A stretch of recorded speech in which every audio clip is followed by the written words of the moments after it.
Hello tout le monde, me voici de retour pour ma 16e vidéo donc sur ma chirurgie maxillofaciale et aujourd'hui je vous fais un petit update. J'ai posté ma dernière vidéo il y a un peu moins de 4 mois et pendant ce laps de temps il s'est passé quand même pas mal de choses donc, dans mon traitement et dans mon évolution donc, sur ma chirurgie maxillofaciale. Je vous avais quitté pour rappel donc, sur le retrait des bagues linguales sur les dents du haut et j'attendais donc le rendez-vous pour le retrait donc, des bagues sur les dents du bas. Chose effectuée, j'ai enfin plus aucune bague dans ma bouche, je suis enfin libérée, délivrée. C'est quelque chose qui était très attendu de ma part parce qu'en effet je m'étais faite opérer donc le 5 octobre 2022. Je pensais que le retrait des bagues allait s'effectuer un peu comme tout ce que j'avais lu et ce dont m'avait parlé le chirurgien 6 mois après l'opération. Moi, il est vrai que j'ai attendu un petit peu plus de 1 an pour pouvoir retirer donc, définitivement les bagues. Mais mieux vaut tard que jamais, comme on le dit. Et du coup, aujourd'hui, j'en suis extrêmement contente. Ça a été très bizarre au début de se réhabituer parce qu'effectivement, les bagues linguales, ça prend quand même pas mal de place. Et notamment aussi la langue se met dans certaines positions, etc. Là, il est vrai que maintenant, tout a repris son cours. On peut le constater d'ailleurs sur ma dernière vidéo, je sifflais les S, il se trouve que là non plus du tout. Du coup voilà, tout a repris sa place et je me suis habituée donc à ne plus avoir les bagues sur les dents. Juste pour info, j'ai des gouttières donc, à mettre la nuit, donc sur les dents du bas et les dents du haut, pour pouvoir maintenir la position des dents. Deuxième grosse étape, ça a été donc la greffe des gencives donc sur les dents du bas, sur les incisives du bas. C'est quelque chose dont je vous avais parlé également et j'appréhendais beaucoup cette intervention parce que c'est quelque chose qui me faisait peur dans le sens où c'était, je vais vous le dire, hein, âme sensible s'abstenir. L'idée c'était de venir découper un morceau du palais pour pouvoir venir le greffer donc sur les incisives du bas. Dit comme ça, c'est un peu glauque. Moi, ça me faisait peur. Je me suis dit, attends, on va me couper un morceau du palais, on va me recoudre le palais pour venir me coudre le tissu qui a été enlevé sur les gencives du bas. Super. Chose qui me paraissait impensable et qui me paraissait extrêmement douloureux. Finalement, c'est une intervention qui a duré donc 1h30, une intervention qui s'est déroulée donc en anesthésie locale. Honnêtement, plus de peur que de mal, j'appréhendais beaucoup, donc j'étais pas mal stressée. J'ai été vraiment le corps crispé pendant toute l'intervention, donc pendant 1h30, et je vous avoue que quand ça s'est fini, j'étais en nage, mais soulagée de me dire que c'était fait. C'est absolument pas douloureux, effectivement, l'anesthésie, avec l'anesthésie on ne sent rien du tout, mais c'est quand même impressionnant, moi je trouve. Comme on vient couper un morceau du palais, effectivement, il fallait recoudre. Donc je sentais en fait tous les fils qui ont permis de recoudre le trou. Et il y avait pas mal de fils également donc, sur les gencives devant et sur la gencive derrière donc, pour maintenir le tissu qui venait d'être cousu. Du coup, c'était quelque chose quand même de bizarre de sentir des fils, etc. Et j'avais peur aussi également de me faire mal au niveau du palais parce qu'effectivement, la langue, elle touche le palais tout le temps. Dès qu'on parle, dès qu'on mange et qu'on boit, ça touche le palais. Et du coup, j'appréhendais un petit peu. Finalement, ça s'est bien déroulé. J'ai eu pas mal de visites de contrôle. J'en ai d'ailleurs une encore la semaine prochaine pour vérifier que tout se passe bien.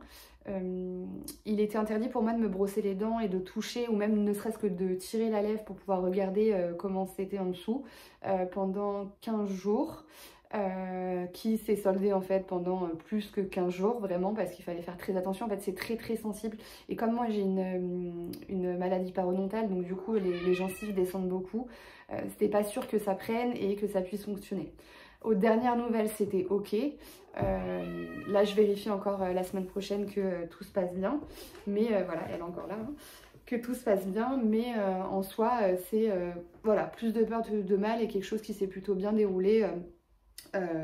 Donc pour tous ceux qui ont un peu peur de la greffe, parce qu'effectivement c'est un peu barbare moi je trouve, honnêtement ça se passe bien et avec l'anesthésie on sent rien du tout. Le plus pénible en vrai c'est de devoir garder la bouche 1h30 ouverte. Ça je vous avoue c'est un peu embêtant. Et moi je pense que si j'avais appréhendé aussi à ce point là c'est que je commençais à en avoir marre de subir des interventions que ce soit liées donc à la mâchoire ou aux dents. Il faut savoir que j'ai commencé mon traitement donc en juillet 2020, on est en janvier 2024 donc autant vous dire que c'est extrêmement long. D'ailleurs je pense que la chose principale dans toutes ces étapes là c'est la patience. C'est-à-dire que si on ne se conditionne pas mentalement à se dire que ça va durer peut-être longtemps, qu'il va y avoir beaucoup de choses à faire, etc., franchement c'est compliqué à vivre. Moi personnellement je m'étais figurée sur le fait que fallait que je sois patiente et que tout allait se dérouler bien et en temps voulu. Mais c'est vrai que là, à la fin, je commençais vraiment à en avoir marre.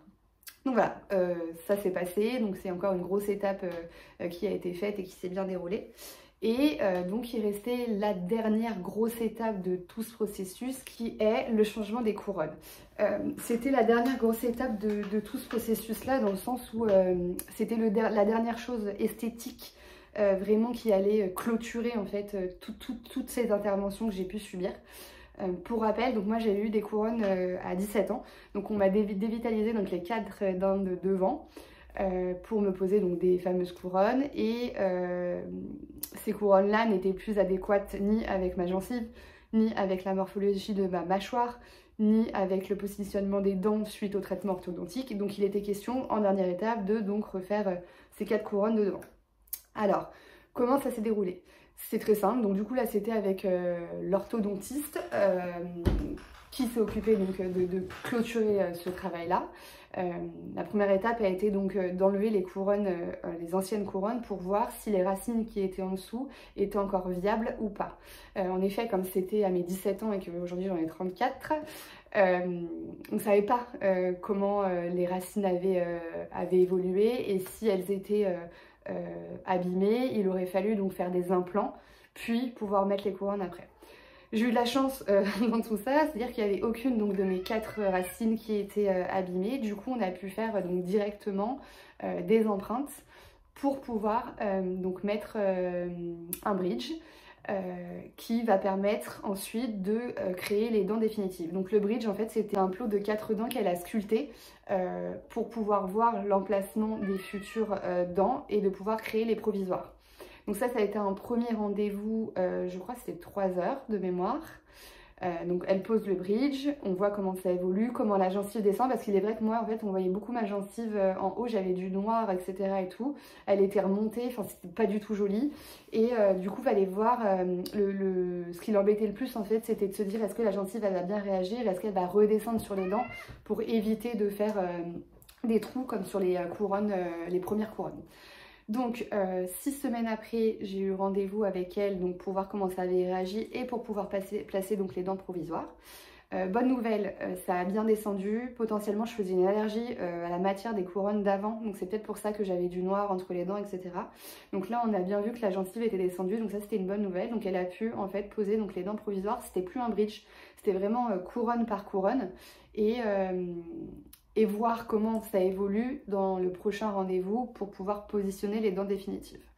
Donc, je vous avoue que quand elle a posé les dents provisoires, donc dent par dent, en fait, moi, je voyais que les défauts. C'est très bizarre, en fait, encore une fois, de se voir encore changer physiquement et esthétiquement. Les dents de devant, c'est quand même ce qu'on voit en premier, donc c'est pas anodin. Et du coup, au début, enfin, à chaque fois que je sortais d'un rendez-vous, je me regardais pendant des heures, j'avais qu'une envie, c'était de pleurer. Donc, je vous avoue que j'ai peut-être pleuré de temps en temps, parce que je supportais pas du tout ce que ça donnait. Et en fait, c'est juste une question d'adaptabilité, en fait, de se voir autrement, etc. Parce que quelques jours après, et puis en voyant en fait les réactions des gens autour de moi, que ce soit au travail, mes amis ou ma famille, je me disais en fait non Erika t'es folle, arrête de penser ça, d'une ça choque personne parce qu'il y a des gens qui sont pas au courant de tout ce que je suis en train de vivre, donc j'ai eu aucune remarque. Bon après les gens ils vont pas arriver salut t'as des dents bizarres, mais en soi je sentais pas des regards particuliers, etc.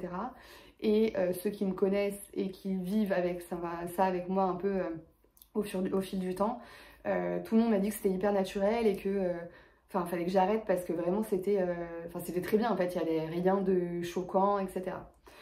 Donc je me suis un peu détendue là-dessus et c'est vrai qu'au fur et à mesure et au fil des jours je me suis habituée. En fait je me suis dit ah ben oui mais en fait c'est déjà beaucoup plus harmonieux, elles sont beaucoup plus petites, elles me vont beaucoup mieux au niveau de la morphologie. Donc je les ai finalement adoptées et j'ai été très contente parce que du coup les dents définitives ont pu être posées.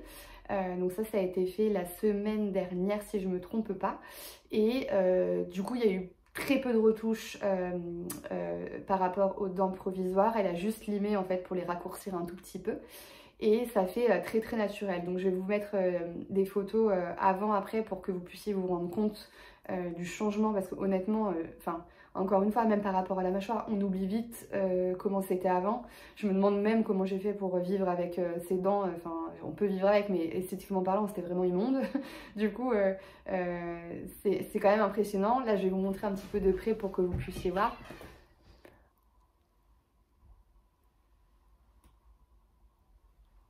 C'est quand même autre chose.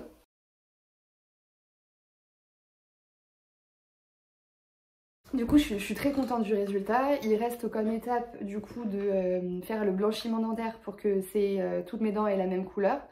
Donc ça va être à partir de la semaine prochaine. Je vais aller chercher mes gouttières donc chez la dentiste. J'aurai un produit à mettre sur les gouttières et du coup, je sais pas pendant combien de temps, elle m'en a pas encore parlé, mais à voir combien de temps le traitement du blanchiment va durer.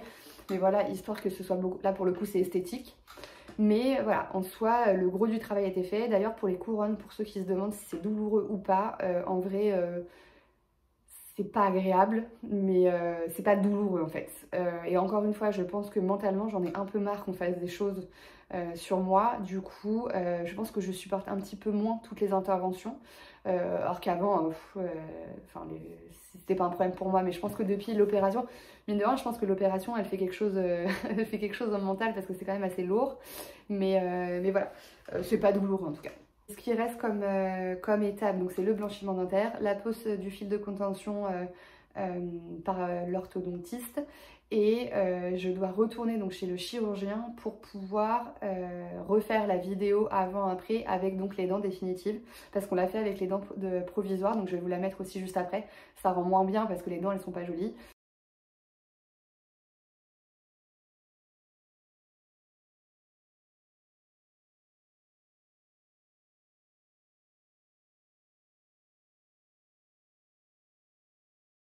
Je vois enfin le bout du tunnel. Comme je vous l'ai dit, j'ai commencé en juillet 2020, donc il me tardait d'en arriver à cette date. Et puis je pense que voilà, 3 ans et demi après, il était temps de terminer toutes ces étapes, aussi bien financièrement que mentalement ou physiquement. Voilà, je vous avoue que là, s'il restait encore des grosses étapes, je ne sais pas si je l'aurais vécu aussi positivement que tout ce qui m'est arrivé avant. En tout cas, vraiment pour moi le plus gros du travail dans toutes ces épreuves-là, c'est la patience. Il y a une grosse part de mental, il y a beaucoup de psychologie qui joue là-dedans. Parce qu'en soi, en vrai, en tout cas, moi je parle pour mon cas, donc ça reste que mon témoignage à moi, mais tout est surmontable. C'est-à-dire que la douleur c'est gérable, la fatigue c'est gérable, l'alimentation c'est gérable, l'élocution c'est gérable, tout est gérable pour moi. C'est juste qu'il faut être hyper patient et de pas être dans une négativité parce que sinon ça va être très compliqué à gérer. Voilà, je reviendrai vers vous donc avec la fin, j'espère, de toutes ces étapes. Je vous mets des photos avant-après, la vidéo, et puis pour que vous puissiez vous rendre compte en fait vraiment dans les faits de ce que ça donne.